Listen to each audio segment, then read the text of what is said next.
लो। वैसे एक बात कहूँ, मोतियों की माला टूट सकती है और फूलों की माला भी मुरझाई जाती है। इसीलिए माला जीवन भर आपके पास रहना रहे। मेरा प्रेम सदैव आपके साथ रहेगा।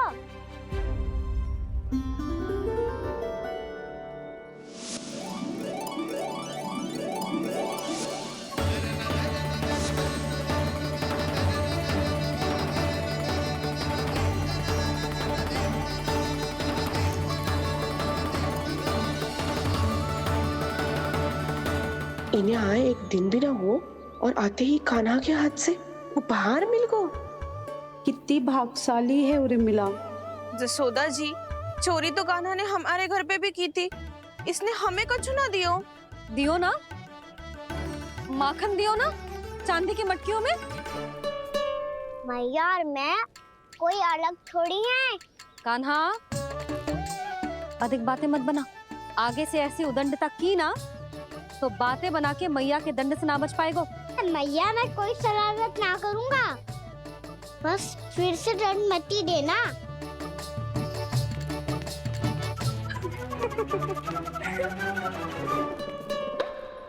कान्हा की ओर से मैं क्षमा मांगती हूँ तुमसे। कछु कहने की आवश्यकता ना है जीजी। जो हुआ अच्छे के लिए हुआ। आज की इस घटना से मुझे बहुत बड़ी सीख मिली है। प्रेम को वस्तु के साथ ना जोड़ना चाहिए, क्योंकि वस्तु तो रहे ना रहे, पर अपनों का प्रेम वो तो सदैव अपने साथ ही रहता है। ये मैं ना रख पाऊंगी। अरे ना ना, ये तो तुम्हें रखनी पड़ेगी। कान्हा ने दियो है। नारायण नारायण।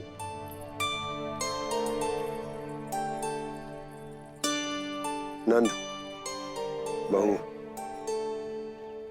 बालक को ध्यान रखो तुम दोनों। राजा का लल्ला है, उसके कुछ अधिकार हैं तो बहुत से दायित्व भी हैं। यदि तुम दोनों चाहते हो कि तुम्हारे संस्कार उसके अंदर आए तो क्या अच्छा है क्या बुरा, ये उसे अभी से समझाना होगा। अन्यथा समय को बदलते देर नहीं लगती। इससे पहले कि तुम्हारा राजकुमार पक्का चोर बन जाए, अंकुश लगाना आवश्यक है।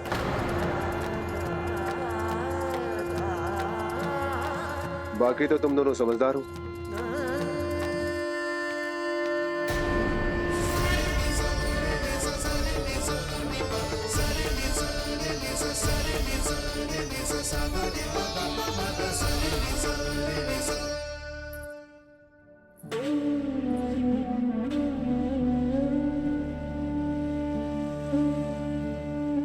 मैया,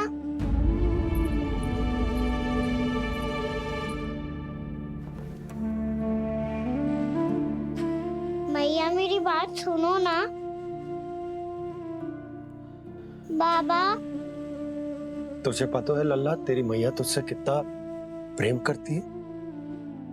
तो तू ही बता, जो तुझ पर सारा संसार निछावर करती है, यदि उसके सामने कोई आकर तेरे बारे में बुरा कहेगो, तेरी कमियां निकालेगो, कुछ भी करेगो, कैसा लगेगा उसे?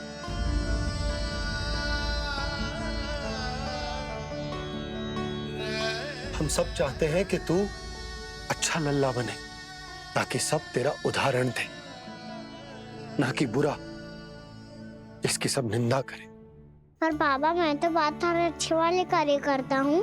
हाँ, कर तो है ना अच्छे कार्य, तू कर तो है अच्छे कार्य, पर 100 अच्छे कार्य करने के बाद यदि जाने अनजाने में एक बुरा कार्य भी कर देगो ना, ये समाज उस बुरे कार्य को ही स्मरण रखेगो। भलाई क्षण भर में भुला दी जाती है लल्ला, और बुराई वो सदैव स्मृति में बनी रहती। यही इस समाज की रीत। मुझे क्षमा कर दो बाबा। लल्ला, तुझे पता है जब तू भूल करतो है तो सबसे पहली उंगली तेरी मैया के लालन पालन पर उठती। ये सारे गांव वाले, सारे गोप गोपियां, सारा समाज सभी तेरी मैया को दोष देते कि उसने तुझे अच्छी शिक्षा ना दी। तो यदि तुझे क्षमा मांगनी है ना, मुझसे ना, तेरी मैया से मांग। पर बाबा मैया मानेगी?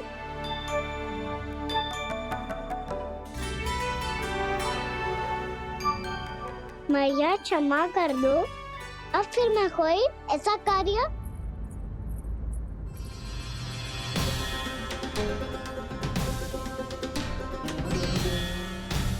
बैठो ना जीजी, बैठो। आजा लल्ला, बैठ। जे देख, तेरे लिए लड्डू बनाए हैं, पर पहले तुझे माखन चख के देख कैसे बनो।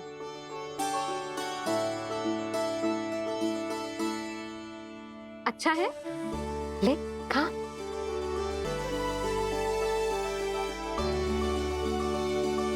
कितना अच्छा बालक है तू। सदैव ऐसे ही रहना, किसी की संगति में आके बिगड़ मत जाइयो, समझ आई? मुझसे बात मत ही करो, बस सारा प्रेम दाव पे लौटा दो। हाँ नहीं तो सुन, नारियल के लड्डू खाएगा? मैं अभी लेके आती हूँ।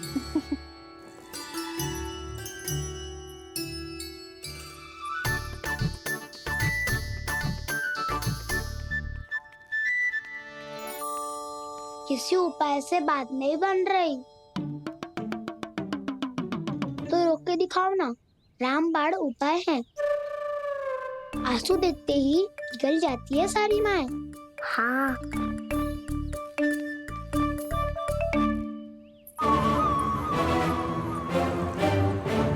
ये देख, ये ले।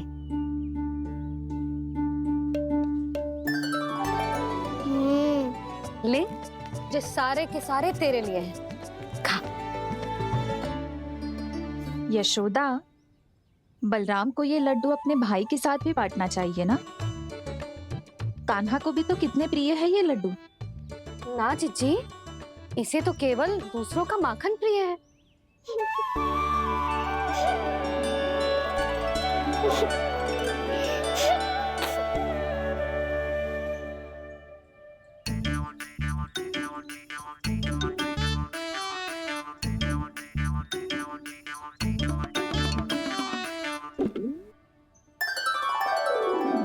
दे दो, सारे लड्डू दे दो, मेरे खिलौने, सारी मिठाई दे दो अपने प्यारे बलराम को।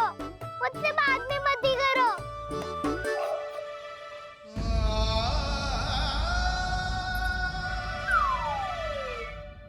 ऐसी भोली सूरत बना तो है कि दंड देने की शपथ भी ली हो तो स्वयं पर ही लज्जा आ जाए। अपमान भी जाओ यशोदा, बालक ही तो है। छे बालक ना है, जे तो छलिया है। अपनी बात मनवाने के लिए अनेकों उपाय करतो है जे, और फिर पूरे गांव में बताता फिरतो है कि मैया को मनाना कितना सरल है। पर अब मैं इसके मन का ना होने दूंगी।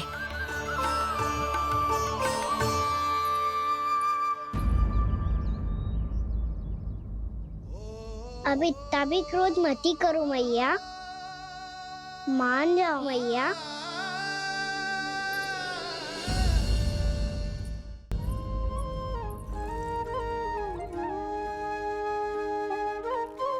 छोटा सा मैं बालक मैया, नैना छोटे छोटे से, कैसे तुमको भा रहे इनमें आंसू मोटे मोटे से। कर दो क्षमा त्रुटि को मेरी, भूल भी जाओ ना, मान भी जाओ ना मैया, आप मान भी जाओ ना। अपने प्यारे कान्हा को अब हृदय से लगाओ ना। सुनो मैया तुम्हारा कन्हैया सच में भोला भाला है। जानती हो सब तुमने अपने आंचल में मुझे पाला है। ममता दी है, प्रेम दिया है, अच्छे अच्छे से संस्कार दिए। बदले में मैंने तुमको बस केवल कष्ट ही कष्ट दिए। पलकों में बैठाया तो मुंह फेर के जाओ ना, मान भी जाओ ना मैया, आप मान भी जाओ ना। अपने प्यारे कान्हा को अब हृदय से लगाओ ना। अपने प्यारे कान्हा को अब हृदय से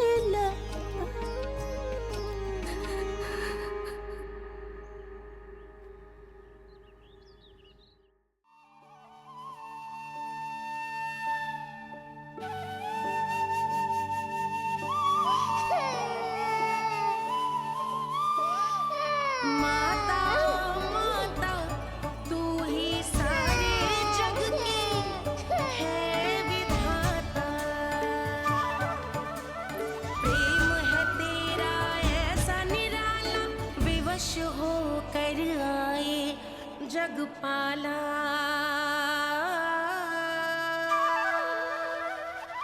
यशोमती मैया के नंद लाला, यशोमती मैया के नंद लाला, यशोमती मैया के नंद लाला, यशोमती मैया के नंद लाला। लल्ला, मैंने हृदय से लगायो है, इसका अर्थ ये ना है कि मैं मान गई हूँ और सब भूल गई हूँ। मैं तो क्षमा मांग रहा हूँ ना मैया। ना कान्हा, भूल हो जाने पर केवल क्षमा मांगना पर्याप्त ना है। सबसे पहले तुझे जे स्वीकार करना पड़ेगा कि तुझसे भूल हुई। फिर तेरे मन में क्षमा भाव होने चाहिए। तुझे जे आभास होना चाहिए कि जो हुआ वो अनुचित है। फिर तुझे अपनी भूल से सीख लेनी चाहिए कान्हा। और चौथी बात, अविलंब अपनी भूल सुधारने का प्रयास करना चाहिए। और यदि भूल सुधारने की संभावना ना हो तो कछु ऐसा करना चाहिए कि भूल का प्रभाव कम से कम हो जाए। और फिर अंत में तुझे वचन देना चाहिए कि फिर से तू वो भूल कभी ना दोहराएगा। मैं समझ गई मैया।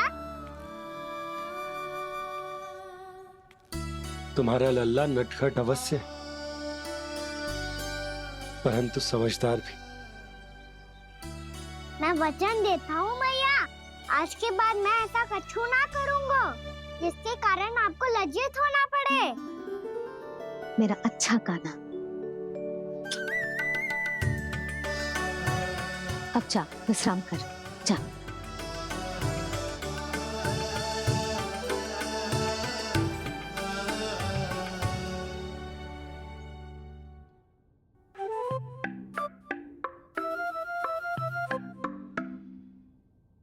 अभी अभी छोटी माँ मानी है, अब तुम फिर से कोई योजना मत बना लेना। उसकी चिंता मत ही करो दाऊ। आप तो शीघ्रता से वो समझाओ जो मैया अभी कह रही थी भूल के बारे में। क्या नहीं करना है? तो क्या तुम्हें छोटी माँ की बात समझ में नहीं आई? तो तुमने बाहर क्यों कहा कि तुम समझ गए हो? क्योंकि दाऊ मैया को यदि पता चल गया था कि साधारण सी बात मुझे समझ में ना आ रही है तो उन्हें और क्रोध आया। तो आपको तो समझ में आई थी ना, आप तो समझा दो। आप मेरे दाऊ हो ना। हाँ हाँ समझाता हूँ। छोटी माँ ने कहा था भूल हो जाए तो कभी भूल से भी भूल को भूलना नहीं। हाँ बातों का सार तो यही था। अरे दाऊ, सार के चक्कर में आप सीधी सीधी बात को और कठिन बना रहे हो। फिर से मैया से ना पूछ सकते हो, पर बाबा से पूछ सकते है। कान्हा, यदि एक बार में कोई चीज समझ में ना आए तो तू उसके बारे में अनेक बार पूछ सकते है। प्रश्न पूछना समझदारी का प्रतीक होता है।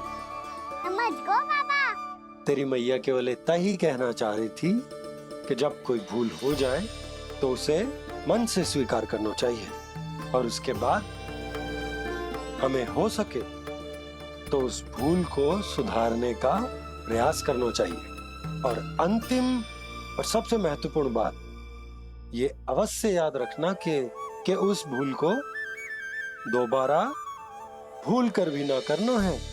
समझ गो बाबा। चलो तुम दोनों बातें करो, मैं जाता हूँ।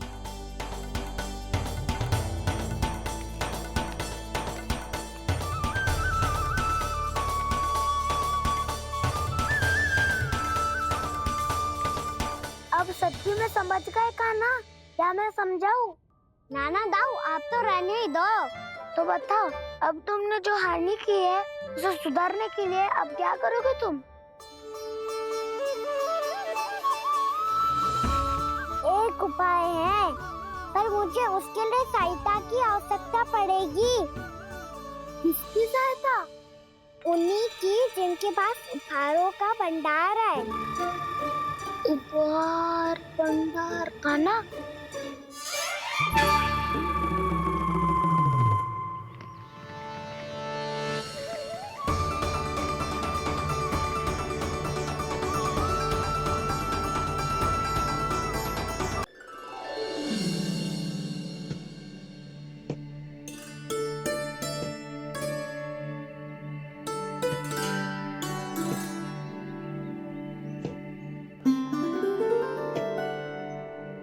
पहले कक्ष में बैठ के जाने कौन सी योजना बना रहा था, अब बार बार द्वार की ओर देख रहे हैं। चल क्या रहे हैं इसके मन में?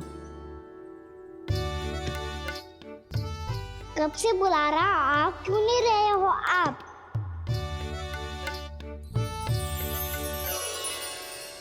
आप बुलाएं और कुबेर ना आए, ऐसा कैसे हो सकता है प्रभु?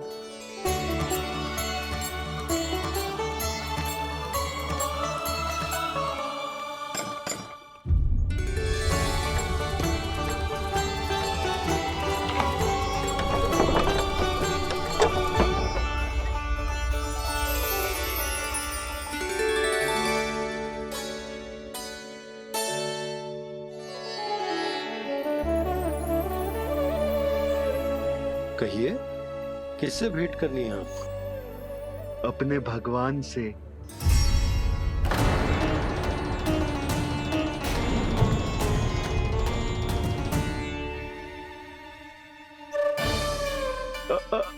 आपसे ही भेंट करनी है नंदराज जी। प्रणाम। प्रणाम। ग्राहक ही तो विक्रेता का भगवान होता है ना। वो क्या है, मैं घर घर जाकर रत्न और आभूषण बेचने का कार्य करता हूँ। तो आप स्वर्णकार हैं? हाँ। क्षमा करना, हमें अभी कछु न चाहिए, आप जा सकते हैं। बाबा देख तो लो, क्या पता कछु विशेष हो इनके पास। वैसे मैया ने अभी अभी वो माला नई काकी को दी है। अवश्य ही बाबा और लल्ला दोनों ने मिलकर कोई योजना बनाई है। स्वर्णकार जी, आपके पास मेरी प्यारी सी मैया के लिए कोई विशेष हार होगा? कछु विशेष हो तो ही दिखाना। हमारी राजरानी का मन जीतना इतना आसान ना है। ना, इसकी कोई आवश्यकता ना है। क्या आपको सच्ची में ऐसा लगता है कि मैं एक माला के कारण क्रोधित हूँ? हाँ, ये तो बालक है, पर आपने ऐसा कैसे सोच लियो? क्या मैं केवल वस्तुओं से प्रेम करती हूँ और उस पर से स्वर्णकार को बुला करके स्वांग भी कर रहे हो? रानी जी, सत्य तो ये है कि आप बीच में मत ही बोलिए श्रीमान। यशोदा, मैंने ना बुलाया स्वर्णकार जी को। मैं जानता हूँ तुम्हारे क्रोध का कारण क्या है। आपकी मैया से तो मुझे भी भय लग रहा है प्रभु। ना जाने कब ये साक्षात माँ दुर्गा बन जाए। आप पे तो तनिक भी भरोसा ना है मुझे, बल्कि पूरा विश्वास है कि आपने ही बुलाया ही नहीं। जब भी ऐसी कोई बात होती है ना, आप कान्हा के साथ मिलके जे ऐसी योजना बनाते हो।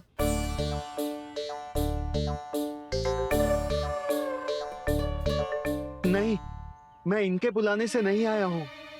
मैं श्री नारायण की इच्छा से आया हूँ, श्री नारायण की सौगंध।